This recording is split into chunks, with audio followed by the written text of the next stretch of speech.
साहेब बंदगी साहेब, स्वागत और अभिनंदन है आप सबका। एक कबीर निर्णय मंदिर बुरहानपुर है और ये सदगुरु श्री पूरण साहेब जी जो यहाँ के प्रथमाचार्य हुए हैं, उनकी ये समाधि है।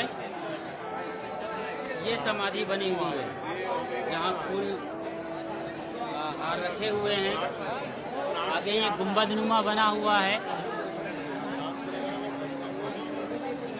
कल का दिन रहा है पूर्णमासी का और उसी दिन आज से 180 साल पहले सदगुरु पूरण साहेब ने बीजक पर अपनी व्याख्या त्रिज्या लिखकर संपन्न किया था। बड़े नाम है सदगुरु पूरण साहेब जी कबीर पारक सिद्धांत में और पूरे कबीर पंथ में और अन्य संप्रदायों में भी। आज भंडारा का दूसरा दिन है, सत्संग और भंडारे का जलपान की तैयारी हो रही है। लोग बैठे हैं और बीजक चूँकि हमारा मौलिक ग्रंथ है, इसी सिलसिले में हम चर्चा करना चाहते हैं। श्रद्धेय संत श्री सनाथ साहेब जी जो जाने माने नाम हैं कबीर पंथ में, अपनी बुलंद आवाज़ और बेबाक वानियों के लिए पहचाने जाते हैं। आपने बीजक और बीजक के इतर ग्रंथों पर ऐतिहासिक अध्ययन किया है सदगुरु कबीर से संबंधित। तो आज आपसे मैं ये पूछ रहा हूँ इस समय कि जो सदगुरु कबीर साहेब की मौलिक रचना बीजक है, तो बीजक की मौलिकता को आप कैसे परिभाषित करेंगे कि सचमुच में जो आज हम बीजक पढ़ते हैं वो सदगुरु कबीर साहेब की ही रचना है या किसी और की? सदगुरु कबीर साहब के प्रमाणिक ग्रंथ बीजक है, हिंदी रिवाज है।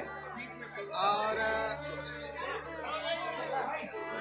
सबसे पहली बात तो ये है कि नाभादास जी जो कबीर साहब के 70 साल के बाद भक्तमाल लिखा है जी जी, और भक्तमाल में बीजक का साफ शब्दों में आने उसके रामायणी शब्दी शाखे का उन्होंने उल्लेख किया है।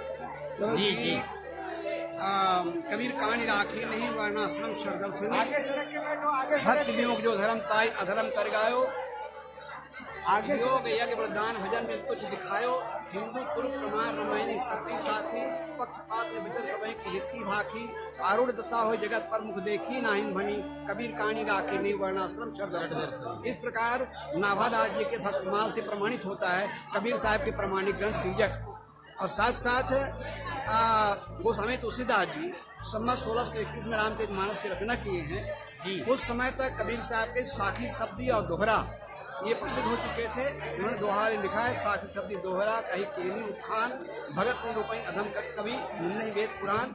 इसे ही प्रमाणित होता है कि कबीर साहब का बीजक उस समय तक तैयार हो गया था। और सिखों के गुरु ग्रंथ साहब है, आदि ग्रंथ कहा जाता है। वो आदि ग्रंथ में भी बीजक के बहुत सारे पद, उनके साखी और उनके रामायणी सब आए हुए हैं। और हमारे कबीर पंथ का आर्ष ग्रंथ बीजक है और कबीर पंथ के सभी शाखाओं में बीजक का पाठ होता है और कबीर साहब के मौलिक ग्रंथ बीजक है, ये प्रमाणित होता है। तो जैसे प्रमाणिक किया गया है, लेकिन जैसे हस्तलिखित की बात कैसे शुरुआत हुई होगी, क्या है उसके बारे में कुछ हम आपको जहाँ तक आप पाए हैं समझे हैं? गुरु शिष्य परंपरा में उसको कंठस्थ करते रहे हैं। जी जी, और इसके बाद जो है काफी दिनों के बाद फिर उसको जो है पांडुलिपि रूप में बनाया गया। जी जी, और हमें ऐसा लगता है कबीर साहब के ज़माने में जो है कबीर साहब के जो बीजक ग्रंथ है वो प्रमाणिक ग्रंथ है और सभी शाखाओं में उसका पाठ चलता है। मेरा जहाँ तक अनुमान है कि कबीर साहब के समय में कबीर साहब का एक मौखिक पाठ रहा होगा। हाँ हाँ।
शैली में अंतर है और सिद्धांत एक ही है। और बताइए बीजक के बारे में। और बीजक के बारे में यह है कि कबीर साहब के जो बीजक है जो है अवतारवाद है, मूर्ति पूजा है, वर्णाश्रम व्यवस्था, जात पात है, छुआछूत है, इसको खंडन करते हुए कबीर साहब के मानवतावादी विचारों को जो उसमें उल्लेख किया गया है। और कबीर साहब के बीजक एक वैज्ञानिक चिंतन है, उसमें किसी प्रकार का विश्वास नहीं, कोई प्रकार कहानी नहीं और कोई प्रकार की यानी कि पौराणिकता नहीं है, यानी वैज्ञानिक चिंतन, वैज्ञानिक सोच कबीर साहब के उसमें दर्शाए गए। लेकिन साहब जी आपसे ये पूछा जाएगा कि जैसे बाहर के लोग पूछे, गैर कबीरपंथी जो कबीर को रिसर्च करना चाहते हैं, कबीर को समझना चाहते हैं, वो लोग आपसे पूछे कि मौलिकता के लिए आप क्या प्रमाण देंगे, तो आप क्या उत्तर देंगे? मौलिकता का यही है कि सबसे बड़ी बात यह है कि कबीर साहब का एक प्रमाणिक ग्रंथ बीजक है, कबीर की सभी शाखाओं में मान्य है, धनौती है, धनौती तो कोई बीजक के अलावा कुछ मानते नहीं है। हमारा जो बुरहानपुर शाखा की परंपरा है, इलाहाबाद की परंपरा है, काशी की परंपरा है, सभी जगह बीजक मान्य है। इसलिए मुझे कोई प्रश्न नहीं उठता है कि कबीर साहब के बीजक की मौलिकता बारे में। कबीर साहब की मौलिक बीजक है, हमारे और विद्वान लोग भी कबीर साहब के बीजक को अनेक मान्यता दे। जी जी। जैसे अब सदगुरु अभिलाष साहब जी की बात करें, जो कबीर पारक संस्थान इलाहाबाद के संस्थापक और मेरे गुरुदेव जी हैं, तो उन्होंने सबसे पहले जो बीजक छपाया होगा तो कहाँ से कॉपी किए होंगे या फिर कहाँ की पांडुलिपि से मतलब निकाले होंगे?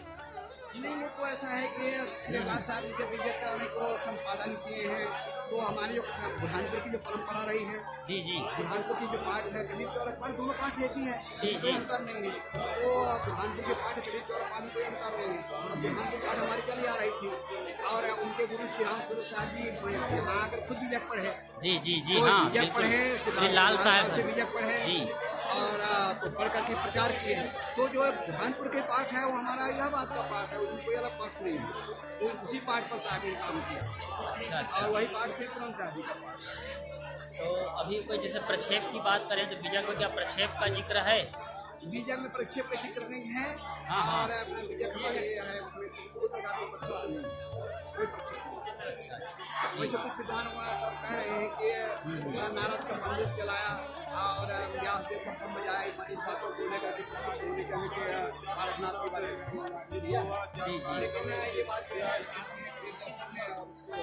हमारी तरफ बताया है कि ऐसी बात नहीं है कि कभी का विस्तार हो गया था। जी जी,